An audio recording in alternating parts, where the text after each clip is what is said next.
Orang karena tidak tahu pentingnya agama, tidak tahu pentingnya Allah, kemudian dia fokus ke duniawi. Akhirnya ya nabrak tembok. Natijanya sama enggak? Saya ulang lagi ya, orang buta karena tidak tahu nabrak tembok. Orang fokus untuk perempuan cantik atau melihat apa, kemudian dia tidak tahu depannya juga nabrak. Untuk menjadi nabrak itu syaratnya tidak tahu apa tahu?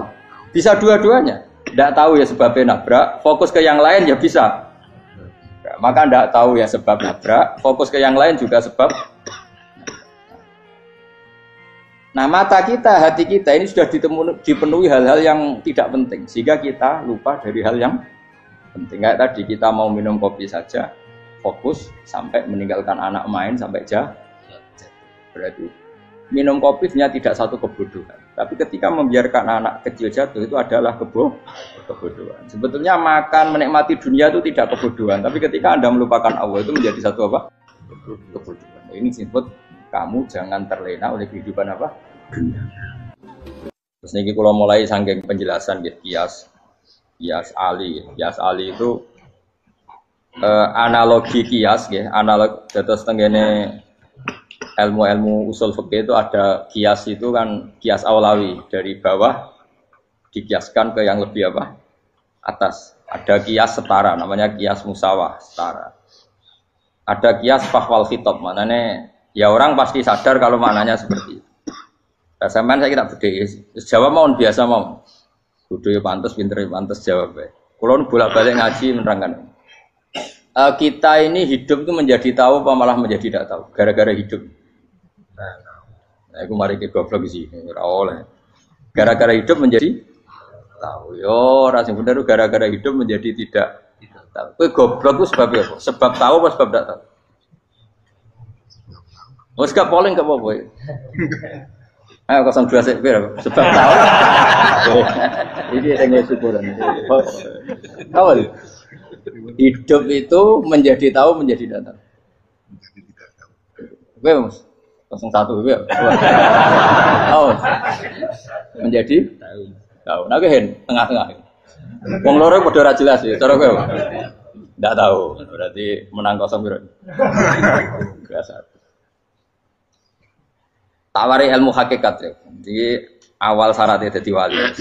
Meskipun jadi wali ku yo angel tapi tak warai mukadimah ya napa.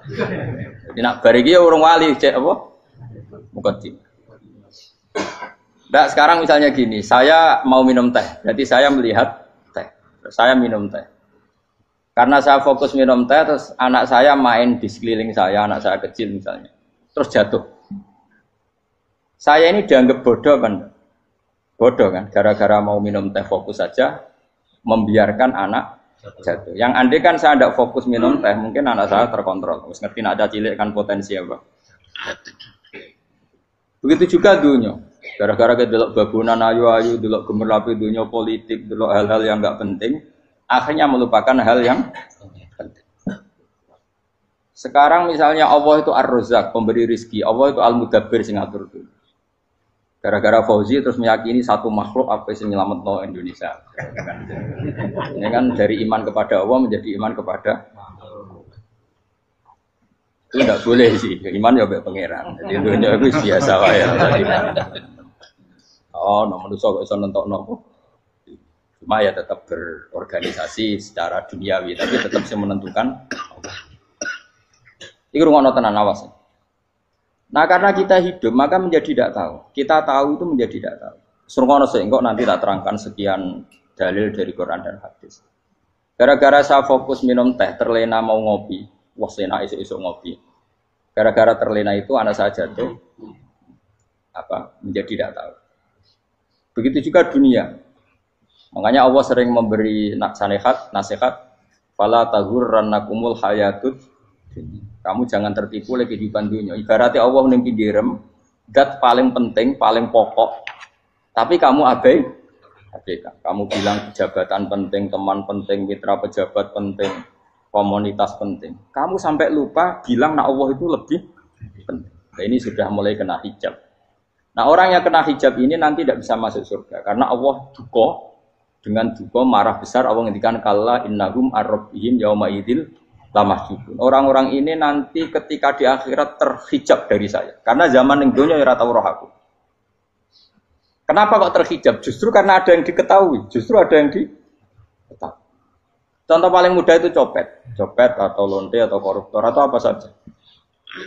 Misalnya nyuwun sewu orang jadi copet itu kan umur 17 atau misalnya jadi pekerja seks nakal itu kan umur 17 atau 18. Hanya karena pernah mendapat rezeki dari judi misalnya atau dari transaksi yang haram. Terus dia bilang gini, aku nak jadi copet mangan kopo. Aku nak judi mangan kopo. Aku nak gak jadi wong nakal mangan kopo. Padahal dia 17 tahun nyatanya bisa makan, birizkillah apa? Tapi pernah merasakan 1-2 bulan dari rezeki haram, dia menvonis seakan-akan tidak bisa makan kecuali dari rezeki haram. Ya itu tadi, gara-gara tahu nikmatnya uang yang sepintas lewat haram, nyopet atau korupsi, terus menafikan nikmat-nikmatnya. Jadi dari tahu nikmatnya nyolong atau korupsi menjadi tidak.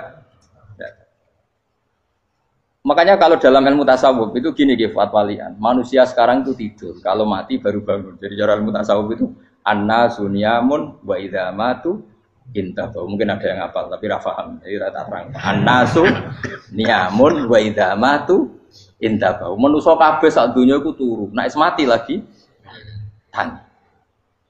Mergo kena wis mati iku lagi roh. Jebule sing hak tenan iku sujud ning pangeran. Sing hak tenan iku subhanallah walhamdulillah. Sing hak tenan iku muni Allahu akbar. Kae zaman ning donya dintekno kowe ngomong Amerika super power. Kenal presiden penting, kenal menteri penting, kenal kiai gede penting. Iku mbok entekno. Barang-barang sing cara akhirat gak mendesak mbok entek. Wong nak ramangan mati, nak ra duwe gaji sumpek. Pensiun sumpek. Hal-hal nanti setelah di akhirat kamu hanya tahu satu kalimatul haq, yaitu kenangan terbaik kamu di dunia itu sujud. Jika kamu getun ketika hidup tidak pernah sujud. Makanya kata Rasulullah nanti kamu tahu ketika di akhirat hatta takuna sajdatul wahidatu khairan minad dunya wa ma fiha. Sehingga kamu nanti tahu bahwa sujud satu kali itu lebih baik ketimbang dunia dan sisi. Karena ternyata setelah kamu di akhirat yang layak jadi poin kamu hidup di dunia itu hanya apa? Sujud. Nah, kan yang dunia kan WA penting, HP terbaru penting, babonan penting, mitra penting, ngomong terus berjuta-juta kalimat. Hanya karena kamu hidup. Kalau saya mati, kau ngerti, kau kabeh dak. Maka ilmu kamu itu setelah mati, lagi ilmu terlambat. Nah, pas ilmu mau terlambat itu Allah duka, kalla apa alhaqumut takahatu hatta zurtumul kalla saufa ta'lamun summa kalla. Terus kalla law ta'lamuna ilmal yakin la tarawunnal jahim. Pas kowe ilmumu wis bener, Gusti ternyata penting sujud teng jenengan, ternyata penting jenengan Allah. Pas roh pas wae mlebu neraka, kok wis kecewa. Ya saiki tapi wae mlebu neraka, roh wis terlambat. Mane tak warai saiki ben ora roh pas wae mlebu neraka. Kok nak roh terlambat, pas roh wae mlebu. Sehingga ketika Allah melehno wong kafir, melehno itu mencibir orang kafir. Kata Allah begini. Ini mungkin yang hafal Quran bisa dicek lagi. Fakashafna anka fito akafa basarukal yauma hadid. Jadi kata Allah ngomentari orang kafir ketika di akhirat, laqad kunta fi ghaflatin min hadza. Kamu lupa kan kalau ada akhirat seperti ini kata Allah. Fakashafna anka fito aka. Sekarang kamu saya kasaf, saya buka semua fakta. Fa basarukal yauma hadid. Sekarang pandangan kamu tajam. Dulu di dunia bilang misalnya seks penting, dugem penting, narkoba penting, maksiat penting. Kalau enggak gitu saya pusing. Nanti di akhirat semua ini jadi problem. Artinya apa? Gara-gara di dunia melihat gemerlapnya dunia, dia menjadi tidak tahu pentingnya Allah, tidak tahu pentingnya akhirat. Maka dengan hidup malah menjadi tidak tahu. Maka untuk menjadi tidak tahu itu sebabnya dua. Makanya polling 01 dan 02 sama benarnya tadi. Gara-gara tahu yang menjadi tidak tahu, gara-gara tidak tahu yang menjadi tidak tahu. Tadi misalnya kamu fokus ya, misalnya Rukin jelalatan untuk cawe itu, fokus untuk cawe itu, gak Allah waktu ngarepe kejengkang, kesandung. Berarti gara-gara melihat menjadi tidak tahu. Ya kira-kira seperti itu. Gara-gara fokus dulu dunia, nganti raroh hahae Allah Subhanahu wa Ta'ala. Di sini Allah sering pesan, fala taghurrannakumul hayatud dunya wala yaghurrannakum billahil. Kamu jangan tertipu dengan kehidupan dunia. Makanya saya itu orang yang paling fanatik sujud. Soalnya kalau suwun jenengan sing sujud. Wes sujud salat 5 waktu lah nikmati. Karena sekali kamu terbiasa mensifati dunia ini penting, nanti kamu akan lupa mensifati akhirat itu penting. Dan itu awal kamu tergelincir dari ansawa isabil, dari jalan yang benar. Makanya tadi pepatahnya orang sufi apa? An-nasu niyamun wa idza matu indah. Manusia itu tidur, kalau mati baru. Terus contoh kedua begini. Kenapa Allah begitu murka ketika orang tidak mengerti hak-haknya Allah? Bukan karena Allah anarkis atau keras. Memang secara akal pasti begitu. Saya sama tak beda ini. Ya contoh gampang-gampang saja, tak wari logika.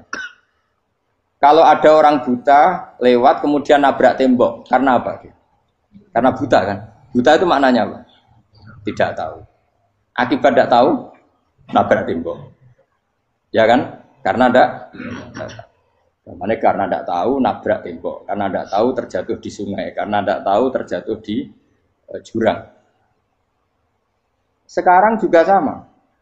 Orang karena tidak tahu pentingnya agama, tidak tahu pentingnya Allah, kemudian dia fokus ke duniawi. Akhirnya ya nabrak tembok. Natijanya sama enggak? Saya ulang lagi ya. Orang buta karena tidak tahu nabrak tembok. Orang fokus untuk perempuan cantik atau melihat apa, atau kemudian dia tidak tahu depannya juga nabrak. Untuk menjadi nabrak itu syaratnya tidak tahu apa tahu. Bisa dua-duanya. Tidak tahu ya sebabnya nabrak, fokus ke yang lain ya bisa. Maka tidak tahu ya sebab nabrak, fokus ke yang lain juga sebab. Nah mata kita, hati kita ini sudah dipenuhi hal-hal yang tidak penting. Sehingga kita lupa dari hal yang penting. Kayak tadi kita mau minum kopi saja, fokus sampai meninggalkan anak main sampai jatuh. Berarti minum kopi sebenarnya tidak satu kebodohan. Tapi ketika membiarkan anak kecil jatuh itu adalah kebodohan. Sebetulnya makan menikmati dunia itu tidak kebodohan. Tapi ketika Anda melupakan Allah itu menjadi satu apa? Kebodohan. Ini disebut kamu jangan terlena oleh kehidupan apa? Dunia. Nah kenapa terlena? Yuk kakean delok. Mulane Nabi itu ora tau delok dunia. Nabi. Saya ini tak latih gitu di wali, tapi mukadimah. Kulon itu belum pernah delok. Saya pernah punya kakak wakil bupati, punya teman gubernur banyak tuh. Kalau delok susu rawani, mereka khawatir senang. Nabi itu pernah, Nabi itu jenenge manusia, pernah lewat itu. Kemudian tonggo-tonggone Nabi kebetulan pas pulang bawa unta-unta banyak. Itu Nabi melihat mungkin 0, sekian detik. Itu dilori pangeran. La tamuddanna ainaika ila ma matta'na bihi azwajam minhum zahratal hayatid. Jadi misalnya koyo rogen misalnya dulu wong numpak Alphard pejabat ana sing bukakno. Enak aja nak jadi wong ngene iki. Kalimat itu direkam oleh Allah bahwa Mustafa pernah ngomong enake dadi wong iku numpak Alphard ana sing buka. Tapi kan tetap kirim. Sehingga nanti di akhirat kalimat itu direkam misalnya nanti ternyata yang numpak Alphard misalnya nyuwun sewu misalnya yang numpak Alphard tadi tetap di neraka, kamu ya ikut di neraka. Karena dia menikmati Alphard lali akhirat, kowe yo ngangen-angen kepengen seperti itu. Maka poinnya sama. Kalau pun rokok bareng. Terus ada orang sujud di musola, melarat sujud. Kowe gak pernah enake dadi wong iku. Padahal sujud itu yang menjadi orang masuk surga. Terus kowe ditakoki ning akhirat. Kowe tahu angen-angen dadi wong sujud mboten ate. Tapi dia tahu angen-angen mewah nate. Yes, seneng kono kira-kira gitu. Lha iku latara undal pas kowe roh ilmu yakin pas wae mlebu neraka. Lha iki mulane tak ajari dini kiat-kiat supaya kira mlebu. Makanya latih melihat dunia gue juga kesuwen. Misalnya di konco, di pejabat. Kalau nanti di keluarga pejabat, sampai sekarang pun saya sering punya teman. Buat nanti kalau melihat bahwa dia pejabat. Karena saya takut dosa. Saya melihat dia seorang mukmin yang sujud, yang sholat. Saya bodoh sekali kalau melihat dia pejabat. Karena itu tidak ada artinya di akhirat. Saya sampai sekarang yang saya melihat presiden orang yang mukmin, sehingga saya harus hormat. Saya melihat bupati orang yang mukmin, sehingga saya harus hormat. Melihat sampean ini wong sing mukmin, malah gue jalalan barang ini sudah mukmin plus. Jadi rasa tiga kartu pinter gue jalalan. Jalalan gudel bisa gaya bisa. Gudel lu rano mana nih? Oh anu keangger wong bisa maca kitab kok. Jos lah. Jadi saya ulang lagi. Makanya saya itu Nanti kalau sampean alim sudah kayak saya, itu pasti nggak kagum sama sahabat. Sahabat itu, apalagi Rasulullah ya tentu. Sahabat dulu aja yang gampang ditiru. Sayyidina Umar ketika ditusuk oleh siapa Abu Lu'lu siapa? Al-Majusi. Abu Lu'lu itu seorang Majusi. Dan Umar itu orang pendendam. Dia orang pendendam. Tapi tentu karena dia orang baik, ya pendendamnya hal-hal yang baik. Coba kalau kamu ditusuk orang itu dendam enggak? Kira-kira sebagai manusia kan dendam. Itu tanyanya begini sama yang ya taruh sekarang orang dekatnya. Yang bunuh saya tadi siapa? Itu Abu Lulu Al-Majusi, Gulamul Muhirah. Dia budaknya Muhirah. Majusi, iya ya Umar. Dia sudah mau mati. Itu ngetikan gini, sama siapa alteknya? Alhamdulillahilladzi lam yaj'al maniyati biyadi rajulin sajadalaka sajdah yuhajuni biya yaumal qiyamah. Ya Allah, terima kasih sekali ya Allah. Engkau mentakdirkan saya dibunuh oleh orang yang enggak pernah sujud. Kalau saja dia pernah sujud, maka dia berhak menuntut saya dengan sujudnya untuk masuk surga. Artinya gini, kalau dia ditusuk orang yang pernah sujud, misalnya Sayyidina Umar kok ditusuk oleh Ruhin, kemudian Umar masuk Ruhin masuk neraka, aku tetap pedih Gusti. Isowai sujudnya dia menjadikan enggak berhak masuk neraka. Artinya Umar saking hormatnya pada sujud itu dia enggak berani. Jadi kira-kira kok Umar sujud kowe iku kira-kira rawani maksudno anak kowe mlebu neraka. Piye-piye di kekuatan sujud yang mempotensikan tetap dia masuk surga. Makanya dia seneng, dedame kesampaian. Syukurlah nek sing mateni aku ora tau sujud. Dadi tak patut nang neraka langsung bludeng ngene kira-kira gitu. Saking hormatnya ambek sing jenenge sujud. Tapi kita sekarang enggak. Rawong ning musala sujud, ya kan wong nganggur. Otak kita ini sudah PKI lah kamu. PKI halus. PKI yang tanpa kartu, paham? Makanya Allah kalau muji sujud, enggak sampean tak latih supaya baca Quran yang benar. Kayak apa Allah bikin Ka'bah? Kayak apa mulianya Ka'bah itu dibikin Allah untuk apa? Lil akifina wa sa'tusai warrukais sujud dan untuk orang-orang rukuk dan sujud.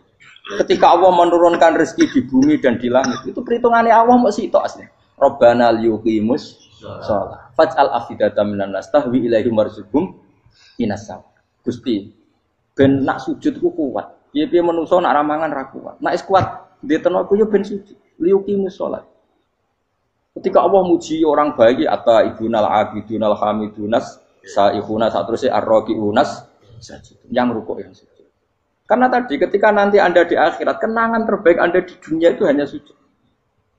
Liane itu, coba misalnya kena akhirat terus video disetel sih, pas kongkoi ini perapatan, bariku ngelamonem disetel, jadi pegawai negeri, ngayal gajinya sakmene, engko sakmene gue ayo, wan terekam kabeh, oh rai sini wong, terus tokoh idola sing duwe wadah, sing tumpakane Alfa, di sekretaris saya, iku mbok neng utakem iku berpuluh-puluh tahun. Dan itu jumlahnya poinnya misalnya 100.000. Bareng idol anu Kanjeng Nabi mau 10%, cuma gayanya mau sholawat. Tapi sebetulnya agak tahu bayang no ini miskinan, Mbak Amit nih miskinan. Gayanya mau sholawat tapi uteknya orang tahu pengen melarat koyo. Itu direkam. Makanya dari Habib sing alim-alim niku almar'u ma'aman ahabba hada targhib wa tarhib. Kita ini kan sering dimotivasi mubalek. Mubalek itu kan saya naik dhewe nang. Harus pokoknya seneng Nabi swarga. Dari Habib sing alim nak ngritik, masalahnya dawuh mu almar'u ma'aman ahabba. Wong dibarno wong sing diseneng. Apa kamu bisa menjamin seneng Nabi saudure seneng wong-wong itu? Jangan-jangan kita lebih berkeinginan seperti orang tertentu yang kaya raya, yang terkenal, yang hebat. Meskipun kowe oleh sana muni seneng Kanjeng Nabi. Jangan-jangan status cinta kita terbukti ke orang itu. Iya toh, misalnya gambarnya pasang neng kamar, puas, partai, uang, kuasa. Terus, kue nyumbang masjid nyuwun sewu mau 50.000, tapi bareng nyumbang untuk kemenangan orang itu 10 juta. Nyebut uang itu satu hari 100 kali, nyebut Nabi bedak sholat. Bareng dihitung, dipoling mbak malaikat, disurvei buat dipoling orang pokoknya. Dengan cara begini, status senangnya orang ini ke siapa? Ya, ono pengajian sholawatan nyumbang 50.000, nanggup pemenangan. Harus sudah diundang hayya ala sholah melakukan ngenteni komat. Tapi nak diundang acara kampanye teko ngarep sedurunge 2 jam. Dari sekian di polling, terus kadar cintamu ke siapa coba? Dari sekian indikator misalnya cara polling. Jangan-jangan diputuskan lebih senang ke itu. Ya sudah almarhum aman. Apa? Makanya kata orang-orang alim almarhum apa? Orang itu terserah disenangi. Masalahnya kita tidak ada jaminan lebih senang Nabi. Ya orang ada jaminan ya saya aman misalnya. Hitung dewi-dewi, rasa menang terus kok wedi dosa, wis kadung dosa, wis kadung. Makanya Sufyan Ats-Tsauri itu dadi wali ku mangsa mergo ibadah akeh mboten. Sufyan Ats-Tsauri gurunya Imam Syafi'i. Dadi wali ku sederhana. Sama tak ceritane orang-orang jadi wali dengan cara yang sederhana. Tapi kan niru copy paste ya, artinya ora apa ya, KW lah. Kalau niru gak apa-apa, tapi KW kebaikan. Sufyan Ats-Tsauri itu ditanya, "Kenapa kamu sedekat itu sama Allah dan Anda keramat?" Jadi resepnya begini, Dok. Saya itu belum pernah ke masjid nunggu adzan. Paling enggak setengah jam, 1 jam sebelum adzan itu saya sudah ada ke masjid. Ditanya, kenapa begitu? Ketoke kok kawula sing elek, moroe ngenteni dicelup.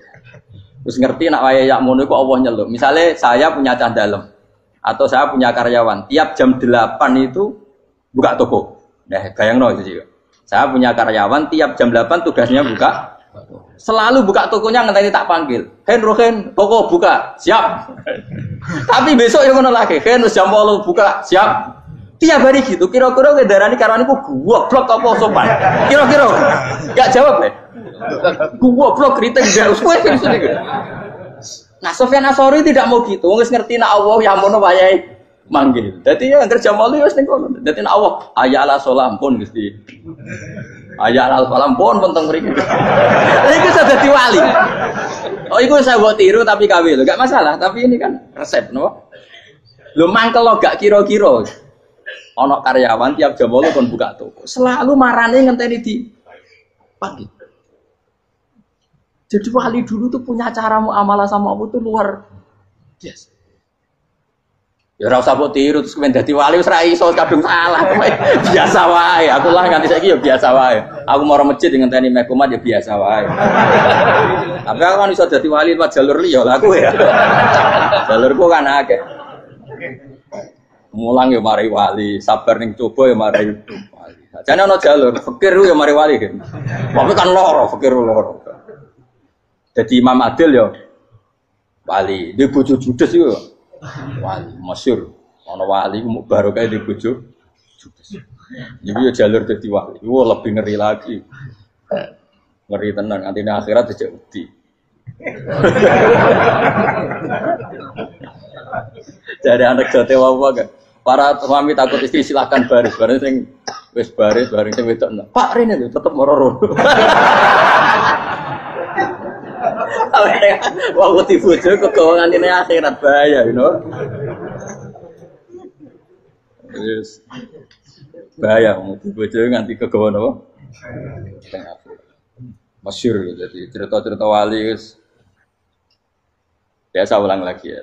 Latih, meskipun dari kecil latih. Makanya kamu tahu kenapa Quran itu kalau ngendikan sujud kayak gitu spesial. Balillah fa'bud wa kum minas syakirin. Jadi meskipun kita di dunia umumnya orang saya makan, saya minum. Saya juga punya istri, punya keluarga. Tapi saya belum pernah melihat anak saya itu sebagai anak saya. Saya kalau melihat anak saya ini teman sujud saya, nanti yang meneruskan sujud saya. Saya tenan kulon bolak-balik ditanya istri saya dan agak-agak marah. Terus Pak, kenapa kamu hormat sama anak sampai gitu? Kalau nanti manja gimana? Kalau terlalu manja, saya bilang itu udah anak saya. Itu nanti yang meneruskan sujud saya, meneruskan rukuk saya. Saya nanti pasti mati. Dan saya butuh di bumi selalu ada yang sujud sama Allah. Dan itu yang paling dalam otoritas saya itu anak saya. Orang lain itu enggak dalam otoritas saya. Jika kita melihat anak itu ini penerus sujud saya, penerus rukuk saya. Kita enggak sudah duniawi sekali. Rumah tanah, anak tua ben di rumah. Kapitalistik. PKI lah pikirannya yang ngono, Cina yang ngono. Wong fasek-fasek ning dalan ngono kowe nggawa jalalan ngalor itu percaya ngono. Jadi dulu itu kalau para nabi donga fahab li milladunka waliya yarisuni wa yarithu min ahli Yakub, seorang turunan yang meneruskan tradisi sujud, tradisi. Sehingga ulama-ulama dulu kalau dongakno anake ya min ahli sujud wa min ahli Al-Qur'an wa min ahli sunnah napa. Enggak apa-apa kowe seneng donya gak apa-apa. Ora usah tak warai wis seneng dhisik. Paham dadi ora usah. Ora usah cara Gus Bak rapopo, ora usah tarani rapopo wis mbok lakoni. Makanya kula suwun sangat, sujud itu luar biasa. Nanti kamu di akhirat, kenangan terbaik Anda di dunia adalah pernah apa? Bayangkan kalau itu jadi orientasi Anda. Anda berpolitik, cek melok partai Gerindra, cek Golkar, cek PDI supaya jadi penyuara sujud tidak dilarang di Indonesia karena umat Islam mayoritas. Saking mayoritasnya sampai pejabat rasolat terawani. Juga pejabat rasolat bakal dipilih. Itu berarti kamu berpolitik niat bikin satu pressure supaya standar orang benar adalah sing nopo sujud itu ya benar. Kok yang kaya kerja biar bisa beli tanah untuk masjid. Yang orang miskin ikut menopang supaya masjid itu berdiri. Semuanya orientasinya menuju apa? Sujud. Jadi tidak sujud itu harus jadi wong khusuk sing goblok terus sujud terus. Tahu-tahu negara dikuasai komunis misalnya. Terus akhirnya sujud gila. Termasuk menciptakan satu suasana Islami di negara ini juga berarti menciptakan keberlangsungan sujud. Karena dengan suasana Islami berarti sujud tidak dilarang bahkan dianjur dan sebagainya. Ini penting saya katakan karena kalau tidak diingatkan ruwet. Nabi itu pernah punya anak dalam. Anak dalam itu setelah mau boyong toro santri itu ditanya, kamu minta apa sama saya? Ya Rasulullah kasih waktu 1-2 hari mau saya pikir. Karena yang menanyakan orang yang sayyidul awalin wal akhirin. Setelah sekian 2 hari, minta apa kamu? Jalur Anda gak tanggung-tanggung. As'aluka murafaqataka fil jannah. Saya minta jadi temanmu di surga. Oh Nabi kaget tuh. Kok kalian diwarai wong? Mboten nanti sing mari. Nabi, kok Nabi diwarai wong ndak ada ya. Terus, kenapa kamu minta itu? Kata tadi, kalau saya minta dunia itu nanti zailah, dunia itu pasti hilang, faniyah pasti hilang. Maka yang abadi adalah saya jadi temanmu di surga. Tapi apa kata Rasulullah Jabe? Fa'inni ala nafsika bikasrotis sujud. Ya sudah kamu bantu saya, kamu memperbanyak sujud. Kayak ada. Nabi pun mintanya fa'inni ala nafsika bikasrotis sujud. Saya bantu untuk menolong diri kamu memperbanyak apa? Makanya di pertama surat turun itu ada wasjud